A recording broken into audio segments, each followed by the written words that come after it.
Nos da mucho gusto saludar a nuestro compañero cartonista Waldo Matus, quien pues nos presenta su propuesta gráfica de esta semana con un tema pues que está muy vigente, que tiene que ver con los libros de texto gratuito, pero también con un personaje de la derecha que no se cansa de lastimar los intereses de ese bloque conservador con su gran lengua. Waldo Matus, buenos días, ¿cómo estás? Hola Nancy, buenos días al auditorio. Sí, pues efectivamente, yo creo que los caricaturistas no queremos que censuren a Fox, o sea, que por favor nos siga dando material porque pues es una fuente inagotable de inspiración. Y pues sí, o sea, a ver, el tema este de los libros de texto que es sumamente controvertido, yo creo que es un tema que no va a parar en varios días, pero es un tema que le encuentro ahí varias paradojas. Una de ellas es justamente Fox, que si lo observamos y lo analizamos como personaje público, pues no tiene características propiamente muy profundas que digamos a nivel intelectual, y fue presidente de México. Y uno de los comentarios que se hacen desde la oposición es que estos libros de texto no van a promover la competitividad, o sea, los niños de hoy no van a poder trascender en lo laboral o en el mundo competitivo, ¿no? Que implica el mundo laboral.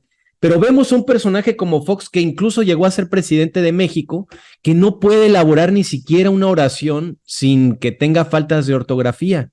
E insisto, fue presidente de México y fue presidente de México por parte del Partido Acción Nacional. Y eso creo que es digno de llamar la atención. Tuvimos otro personaje que no aparece en el cartón, que se llamó Enrique Peña Nieto, que tampoco brillaba por su cultura o por su gran conocimiento de absolutamente nada. Ni siquiera en su momento pudo mencionar 3 libros que hubiera leído en toda su vida. Y fue presidente de México por parte del PRI.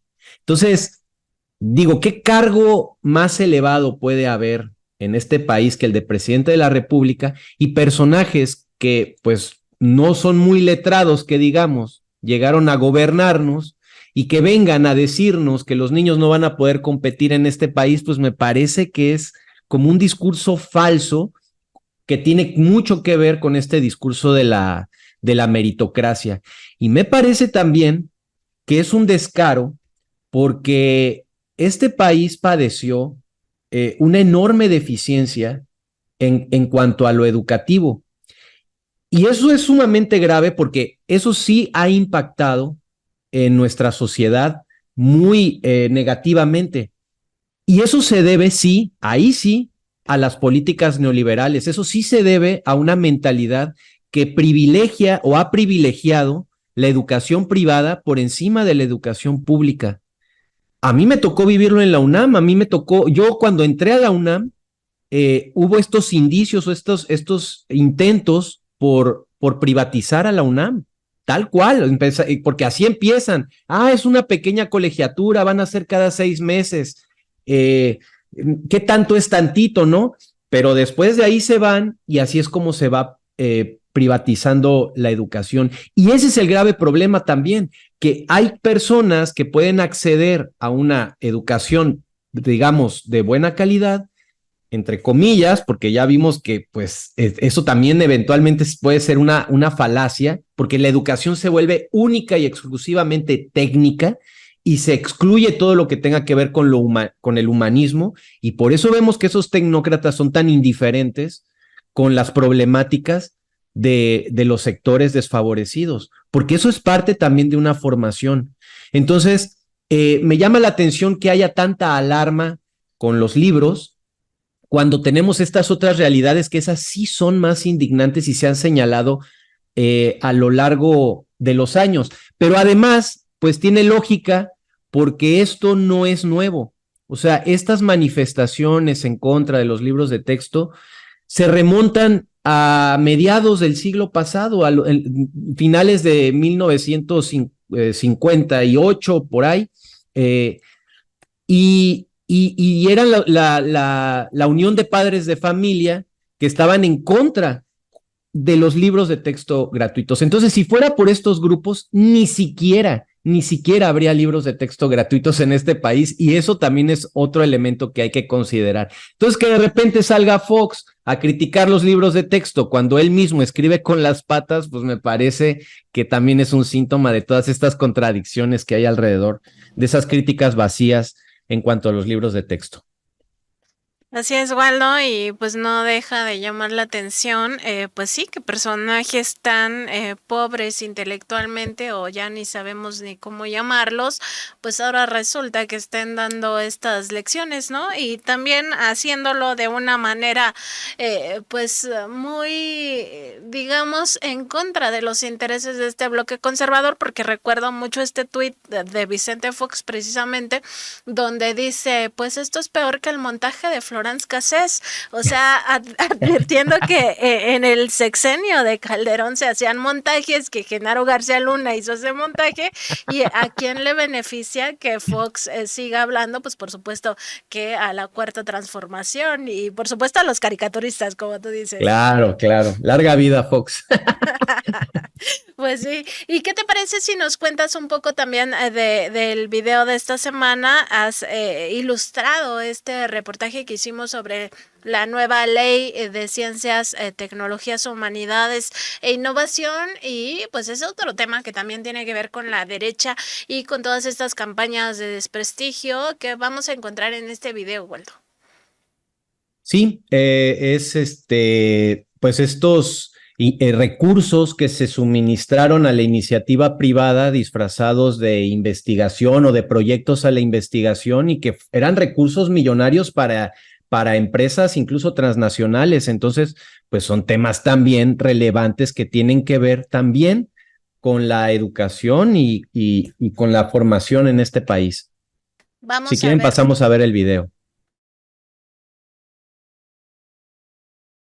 Al asumir la presidencia de México, Felipe Calderón otorgó recursos del Consejo Nacional de Ciencia y Tecnología a la empresa Kimberly Clark de Claudio X González Laporte en una muestra de favoritismo hacia transnacionales desde el inicio de su mandato. Y es que en los sexenios de Calderón y Enrique Peña Nieto se entregaron más de 42,000 millones de pesos a empresas privadas sin justificación a través de fondos públicos bajo la apariencia de estímulos fiscales a la investigación y el desarrollo. Kimberly Clark recibió subsidios de CONACYT en múltiples ocasiones durante el gobierno de Calderón, con un total de al menos 101 millones de pesos en 2 años para proyectos de investigación y desarrollo de tecnología, como por ejemplo el de desarrollo e ingeniería de proceso en línea de pañales para recién nacidos y bebés, y el de ingeniería de proceso para mejora de papel higiénico. Empresas como Kimberly Clark, Monsanto, Bayer y otras transnacionales están detrás de las campañas mediáticas que buscan desprestigiar al nuevo Consejo Nacional de Humanidades, Ciencia y Tecnología, que busca orientar recursos hacia el sector público en lugar de la iniciativa privada. Se han presentado acciones de inconstitucionalidad y juicios de amparo contra la nueva legislación con la participación de figuras como Claudio X González Guajardo y Fernando Gómez Montt, exsecretario de Gobernación en el gobierno de Calderón. A pesar de estos intentos, la nueva normativa se mantiene en vigor hasta el momento. En el pasado, las empresas beneficiarias del CONACYT canalizaban recursos a instituciones de educación superior públicas en un programa de estímulos a la innovación, pero en realidad existía una triangulación en talentos, becas y proyectos, lo que generaba malestar entre colegas y se traducía en beneficios indebidos para algunas instituciones y empresas, como fue el caso de Kimberly Clark bajo Calderón. Esta y más información podrás encontrarla en tu revista Contralínea. Bueno, pues otra estafa maestra de las que estábamos acostumbrados en gobiernos pasados, justamente en este caso, pues las transnacionales beneficiándose de estos apoyos supuestamente a la ciencia y la tecnología. Ahora están muy enojados estas transnacionales, pues, pero nos abre al final este mismo tipo de situaciones de un régimen, el régimen del pasado, que pues estaba acostumbrado a repartir todo el recurso público que sí ingresaba a las arcas públicas, porque también hay que decirlo, había toda este dispendio en el sentido de no cobrar impuestos, de perdonar los impuestos, de devolverles incluso a quienes ni siquiera habían pagado estos impuestos, pero lo que sí ingresaba al final se lo devolvían a las grandes transnacionales. ¿Cómo ves en este aspecto ese modelo económico neoliberal que al final pues solo beneficiaba a los que siempre tienen más? ¿Cuándo tienes como apagado tu micrófono? No, parece que no. Perdón, ya. Una disculpa. Pues mira, yo veo algunos detalles en todo esto. Se habla de que se transfirieron recursos por 42 mil millones de pesos a estas grandes empresas para supuestamente hacer investigación de diversa índole, ¿no? Es más o menos la cantidad de dinero que implicó la estafa maestra, efectivamente. En la estafa maestra se habla de más o menos 50 mil millones de pesos, más o menos, de lo que se tiene identificado, porque incluso podría ser más. Por otro lado, estas investigaciones, con nombres además muy pomposos, ¿no? Desarrollo e ingeniería en tecnología de no sé qué, en muchos casos, por ejemplo, el más emblemático es el del proceso de ingeniería en línea para pañales en recién nacidos y bebés, o el de ingeniería de proceso para mejora de papel higiénico. O sea, uno se pregunta si se es honesto o objetivo, si cabe aquí el término, ¿de qué nos sirve como sociedad que una empresa como Kimberly Clark reciba recursos para mejorar sus propios productos, cuando eso es algo que ellos mismos deberían de estarlo invirtiendo en su marca, en sus productos? Ellos están comercializando con eso y sin embargo el gobierno los patrocina para que hagan la investigación, supuestamente para eso es el dinero, y que mejoren su propio papel de baño. O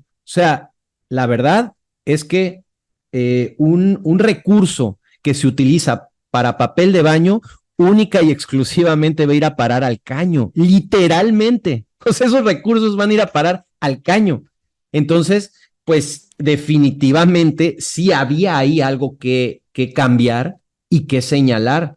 Y pareciera que estas cosas, pues no se les da la relevancia, cuando menos en los medios más grandes de México, la relevancia que tiene. O sea, este tipo de cosas, si lo vemos desde esta perspectiva, pues la verdad es que sí son cosas muy, muy graves. Y la otra, la estafa maestra, tampoco se comenta, cuando menos no se ilustra tan claramente, se hizo justamente a través de universidades públicas. O sea, las universidades públicas se prestaron para que se pudiera llevar a cabo la estafa maestra también en esta suerte de triangulaciones.